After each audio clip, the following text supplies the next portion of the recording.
Good morning children and dear parents. आज हम लोग यूकेजी की क्लास में हिंदी पढ़ने जा रहे हैं। तो बच्चों अभी हम लोग सब कुछ अपना दोहराव कार्य कर रहे हैं। सेकेंड टर्म के सेकेंड 50 मार्क्स का ये दोहराव कार्य हो रहा है। जो कुछ भी पढ़ा है उसका हम लोग दोहराव कर रहे हैं। तो आज हम लोग दोहराव कार्य में सबसे पहले पढ़ेंगे सप्ताह के दिनों के बारे में। आप लोगों ने पहले भी पढ़ा है ना बच्चों, सप्ताह में कितने दिन होते हैं, एक पूरे सप्ताह में कितने दिन होते हैं और उन सभी दिनों का अलग अलग नाम है ना, सिखाया गया है आप लोगों को पहले भी। उसी चीज को आज हम लोग एक बार और पढ़ेंगे। तो सबसे पहले हमारा प्रश्न क्या है यहाँ पे, सप्ताह में कितने दिन होते हैं और उन दिनों के नाम लिखें। तो सबसे पहला प्रश्न है कि कितने दिन होते हैं। तो सबसे पहले हम लोग लिखेंगे सप्ताह में कितने दिन होते हैं बच्चों। वेरी गुड, सप्ताह में 7 दिन होते हैं। 7 दिन होते हैं। तो कौन कौन से दिन होते हैं अभी हम लोग देखेंगे। सबसे पहला दिन रविवार। सबसे पहला दिन क्या है, रविवार। उसके बाद सोमवार,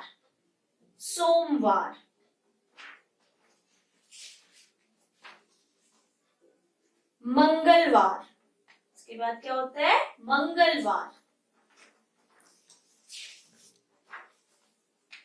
बुधवार, के बाद गुरुवार, जिसको हम लोग बृहस्पतिवार भी कहते हैं, गुरुवार। शुक्रवार, और शुक्रवार के बाद सबसे लास्ट में शनिवार। तो इसी प्रकार से भी ये सारे दिनों के नाम को हम लोगों को क्या करना है, लिखना है। सबसे पहला क्या था बच्चों, अभी पढ़ा है ना आप लोगों ने। सबसे पहला था रविवार। रविवार के बाद वेरी गुड सोमवार। सोमवार के बाद मंगलवार। मंगलवार के बाद बुधवार। और बुधवार के बाद क्या पढ़ा है, गुरुवार, जिसको हम लोग बृहस्पतिवार भी कहते हैं।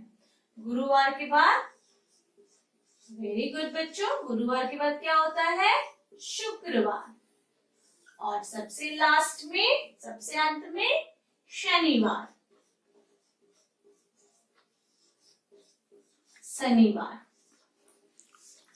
तो इस प्रकार से हम लोगों ने सीखा सप्ताह में कितने दिन होते हैं और उन सभी दिनों के अलग अलग नामों को सीखा है।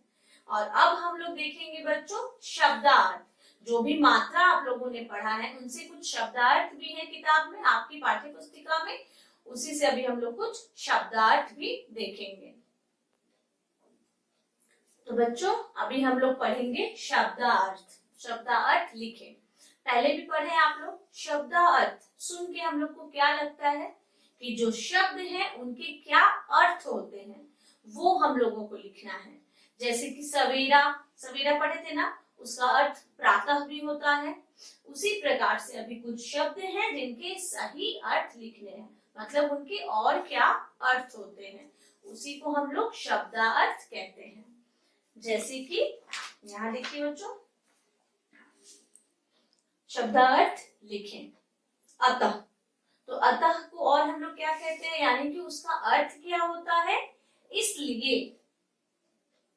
प्रायः, प्रायः मतलब हमेशा, जिसको हम लोग प्रायः यूज करते हैं, जो हमेशा बोलते हैं या करते हैं, उसका मतलब है हमेशा, यानी कि एक शब्द का एक और अर्थ है, उसी को हम लोग शब्दार्थ कहते हैं। जैसे कि आप लोगों ने पढ़ा था ना री की मात्रा में भी, गृह। गृह को हम लोग क्या कहते हैं, घर भी कहते हैं ना, घर। नृप, नृप मतलब राजा। कृपा, कृपा करना, किसी पे कृपा करना मतलब दया करना, तो यानी कि कृपा को हम लोग दया भी कह सकते हैं। ये सब उनके क्या है, इन सब शब्दों के कुछ और भी अर्थ होते हैं, वही शब्दार्थ कहलाते हैं। तो इस प्रकार से भी हम लोग लिखेंगे बच्चों बोर्ड पर भी। अतः, अतः का क्या हम लोग अभी अर्थ पढ़े थे बच्चों, अतः मतलब इसलिए, तो इसका अब हम लोग अर्थ लिखेंगे, इसलिए। उसी प्रकार है प्रायः, प्रायः मतलब हमेशा, हमेशा। अगला प्रश्न क्या है, गृह, गृह मतलब घर। नृप, नृप मतलब क्या होता है बच्चों, राजा। उसी प्रकार से कृपा, कृपा मतलब दया, किसी पर दया करना, उपकार करना, है ना। तो ये सब क्या है बच्चों, ये सब शब्दार्थ है। तो अभी हम लोगों ने क्या क्या पढ़ा है, अभी हम लोगों ने इस वीडियो में सप्ताह के दिन के बारे में पढ़ा है, सप्ताह में कितने दिन होते हैं और उनके क्या क्या नाम होते हैं। उसी प्रकार से अह और री की मात्रा जो आप लोगों ने पढ़ा था, जो स्वर तरंग पुस्तिका में हमारा अभ्यास था ना, अ और री की मात्रा, उनसे बने हुए कुछ शब्दार्थ भी अभी हम लोगों ने सीखा है बच्चों। तो अभी जो कुछ भी हम लोग सीख रहे हैं वो सब हमारा दोहराव कार्य हो रहा है। तो बच्चों हम लोग दोहराव कार्य क्यों करते हैं, क्योंकि जब पहले वाले वीडियो में या इसके पहले आप लोग कुछ नहीं समझ पाए हैं तो आप अच्छे से इस वीडियो में फिर से देखिएगा और समझिएगा। और सिर्फ देखना नहीं है, आपको बार बार अभ्यास करना है बच्चों। जहाँ नहीं समझ में आता हो आप फिर से वीडियो को देखिए, बार बार देखिए और अपनी कॉपी में, रफ कॉपी में बार बार लिखना है, याद करना है, फिर लिखना है और अभ्यास करते रहना है।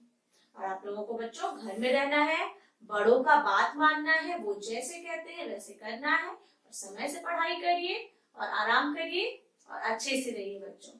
धन्यवाद।